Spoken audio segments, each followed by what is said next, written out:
Hello students, मैं मोहम्मद सरफराज नवाज़ commerce की इस ई लर्निंग क्लास में आपका वेलकम करता हूं।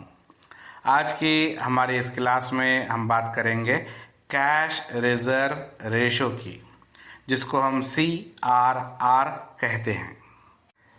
कैश रिज़र्व रेशो RBI की मॉनेटरी पॉलिसी का बहुत ही इम्पॉर्टेंट हिस्सा होता है, जिससे कंट्री में इन्फ्लेशन को कंट्रोल किया जाता है, महंगाई को कंट्रोल किया जाता है और इकोनॉमी की ग्रोथ की जाती है।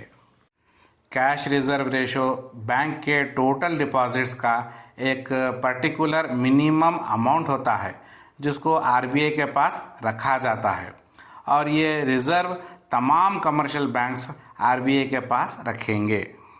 तो ये सारा मामला किसका है? ये सारा मामला पैसों का है, कैश का है, जो बैंक्स के पास अवेलेबल है।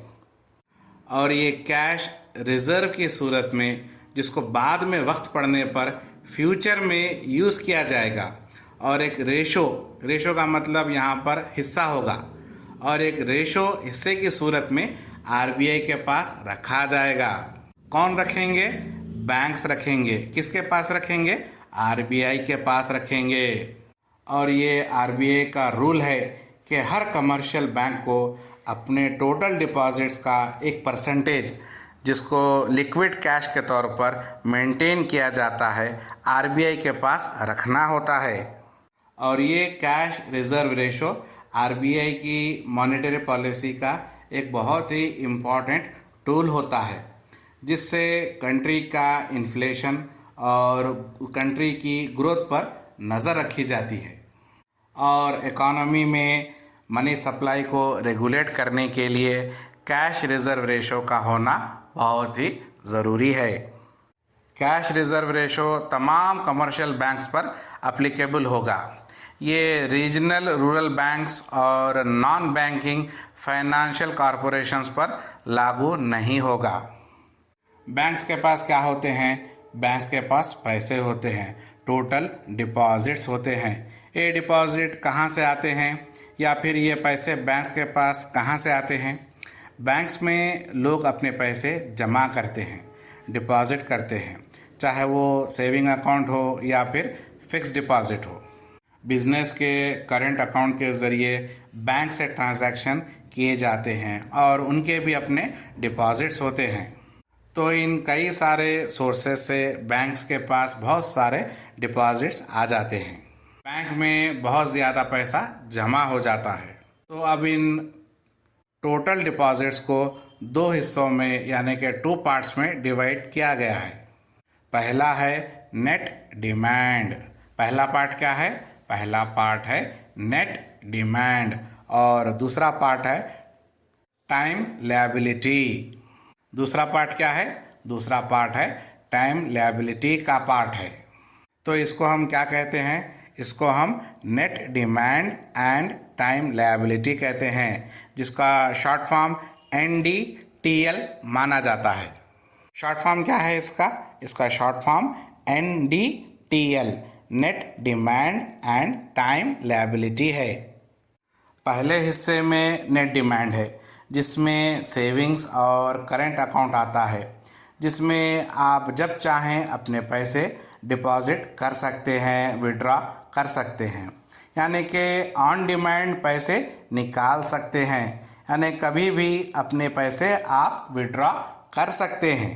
और दूसरे हिस्से में आता है टाइम लायबिलिटी। इसमें क्या होता है? इसमें एक पर्टिकुलर टाइम के बाद ही आप अपने पैसे विड्रॉ कर सकते हैं। आप बैंक से पैसे एक पर्टिकुलर टाइम होने के बाद ही विड्रॉ कर सकते हैं। तो इसमें FDs आते हैं, जिनको हम फिक्स डिपॉजिट कहते हैं। और कैश रिज़र्व रेशो के लिए नेट डिमांड और टाइम लायबिलिटी का पता होना चाहिए। अगर एक बैंक का NDTL 100 करोड़ का है, तो क्या बैंक 100 करोड़ लोन दे सकता है? नहीं, वो नहीं दे सकता, क्योंकि यहाँ पर RBI बैंक्स को कहता है कि उन 100 करोड़ में से 4 करोड़ रुपए मेरे पास रख दो। और उन 4 करोड़ का मतलब क्या हुआ?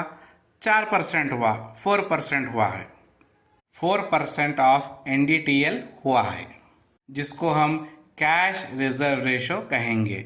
यही कैश रिजर्व रेशो CRR माना जाएगा। कि ऐसे डिपॉजिट्स जो बैंक्स RBI के पास रखते हैं उसको हम क्या कहेंगे? कैश रिजर्व रेशो कहेंगे। पूरे डिपॉजिट्स नहीं रखते बल्कि डिपॉजिट का कुछ परसेंटेज रखते हैं जिस पर RBI उनको इंटरेस्ट भी नहीं देगा। चलिए अब हिसाब करते हैं कि एक बैंक के पास 100 करोड़ थे, 100 करोड़ में से 4 करोड़ कैश रिजर्व रेशो के तौर पर RBI के पास जमा करा दिए गए, तो अब बैलेंस कितना बचा? अब बैलेंस 96 करोड़ रुपए बैंक के पास हैं। अब 96 करोड़ में RBI कहता है कि इसमें से 19.5 crore as statutory liquidity ratio bank को अपने पास रखना चाहिए। यहाँ ये पैसे बैंक अपने पास ही रख लेता है, इसको हम स्टैच्यूटरी लिक्विडिटी रेशो कहते हैं, SLR कहते हैं। और ये 19.5 करोड़ को लिक्विड एसेट में रखा जाता है, जैसे कैश है, गोल्ड है, गवर्नमेंट सिक्योरिटीज़ हैं, एक्सेट्रा। और RBI ये चाहता है कि बैंक्स में कुछ लिक्विडिटी बनी रहे, यानी कि बैंक के पास कुछ पैसा रहे। और अगर कुछ बैंक्स में फाइनेंशियल क्राइसिस आ जाता है तो वो इससे निपटा जा सकता है। अब बैंक के पास 100 करोड़ थे, 100 करोड़ में से 4 करोड़ कैश रिजर्व रेशो चला गया और स्टैच्यूटरी लिक्विडिटी रेशो 19.5 करोड़ चला गया, तो अब बैलेंस कितना बचा? अब बैलेंस 76.5 करोड़ रह गए। ये पैसे कहाँ रहेंगे? ये पैसे बैंक के पास रहेंगे। अब बैंक के पास सिर्फ 76.5 करोड़ हैं जो वो लोन की फॉर्म में दे सकता है। 100 करोड़ नहीं है। कितने हैं लोन देने के लिए? सिर्फ 76.5 करोड़ हैं। अब बैंक्स के पास सिर्फ 76.5 करोड़ लोनेबल फंड्स रहेंगे। देखा आपने कि एक वक्त में बैंक के पास 100 करोड़ थे, अब वो जाकर कितने बच गए? 76.5 करोड़ बच गए। और इन 76.5 करोड़ से ही बैंक को अपना इनकम जनरेट करना होगा, प्रॉफिट अर्न करना होगा। और जितने भी कमर्शियल बैंक्स हैं उन सारे बैंक्स को कैश रिजर्व रेशो मेंटेन करना होगा, कंपलसरी मेंटेन करना होगा। अगर कैश रिजर्व रेशो को मेंटेन नहीं किया गया तो RBI इस पर पेनल्टी लगा देगा, फाइन लगा देगा। तो कैश रिजर्व रेशो बैंक्स की सेफ्टी के लिए होता है। तो कैश रिजर्व रेशो के थ्रू RBI बैंक्स के लिए एक सेफ्टी नेट तैयार करता है और RBI कैश रिजर्व रेशो पर बैंक्स को इंटरेस्ट भी नहीं देगा, वो सिर्फ बैंक्स को सेफ्टी प्रोवाइड करेगा। तो समझ में आ रहा है कैश रिजर्व रेशो क्या होता है?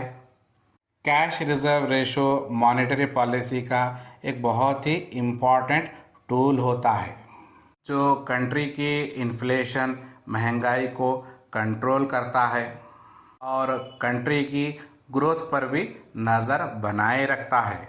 अब यहाँ पर यह सवाल पैदा होता है कि कैश रिजर्व रेशो से इन्फ्लेशन और ग्रोथ कैसा कंट्रोल होगा। तो उसको समझने के लिए हमको थोड़ा एक 20 या 30 साल पीछे जाना होगा, 1990s में हमको जाना होगा। आज से 20 या 30 साल पहले बैंक्स के पास सिर्फ लोनेबल फंड्स सिर्फ 50% के थे। कितने परसेंट के थे? सिर्फ 50% ही बैंक्स लोन दे सक रहे थे। तो उस ज़माने में इंटरेस्ट रेट बहुत ज़्यादा हाई रहता था क्योंकि बैंक्स के पास लोन देने के लिए फंड्स ही कम होते थे और बैंक्स तो यही सोचेगा कि ज़्यादा से ज़्यादा इंटरेस्ट कमा सके। तो उसके बाद RBI ने एक बड़ा फैसला लिया और उसने रेशो कम करना शुरू कर दिए क्योंकि यहाँ पर इकोनॉमी की ग्रोथ को बढ़ाना था। कंट्री की इकोनॉमिक ग्रोथ नहीं बढ़ रही थी। इंटरेस्ट रेट जब ज़्यादा होते हैं तो इन्फ्लेशन महंगाई कम हो जाती है, लेकिन ग्रोथ नहीं होती, ग्रोथ कम ही रहती है। 1990 में इंडिया की इतनी अच्छी ग्रोथ नहीं थी।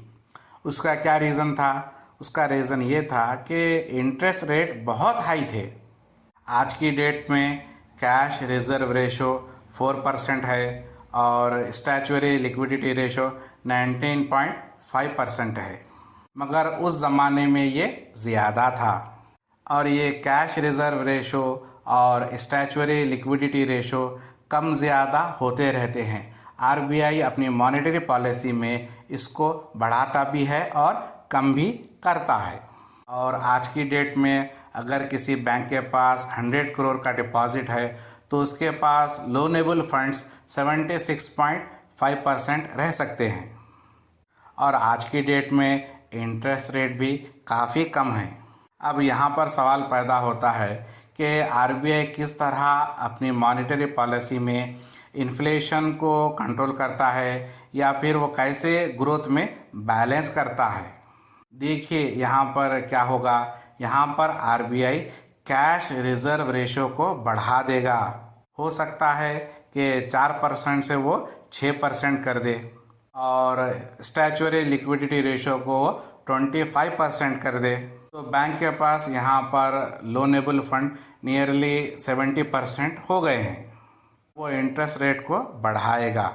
फंड्स कम है और प्रॉफिट मार्जिन को बढ़ाना है तो रेट ऑफ इंटरेस्ट को बढ़ाना होगा। और जब रेट ऑफ इंटरेस्ट बढ़ता है तो लोग लोन कम लेंगे, और लोग लोन जब कम लेंगे या बिजनेस बैंक से पैसा नहीं उठाएगा तो मार्केट में मनी सप्लाई कम हो जाएगी, खर्च भी कम हो जाएगा और जितनी भी चीज़ें हैं उनकी डिमांड भी कम हो जाएगी। और जब डिमांड कम हो जाएगी तो प्राइसेस भी कम हो जाएंगे और महंगाई कम हो जाएगी। तो इन्फ्लेशन को इस तरह से कंट्रोल किया जाता है। तो इस तरीके से आरबीआई कैश रिज़र्व रेशो और स्टैचुअरी लिक्विडिटी रेशो को बढ़ा देगा और इन्फ्लेशन को कंट्रोल कर लेगा। और अब मान लीजिए कि इन्फ्लेशन कंट्रोल में है और ग्रोथ को बढ़ाना है, तो अब यहाँ पर आरबीआई क्या करेगा?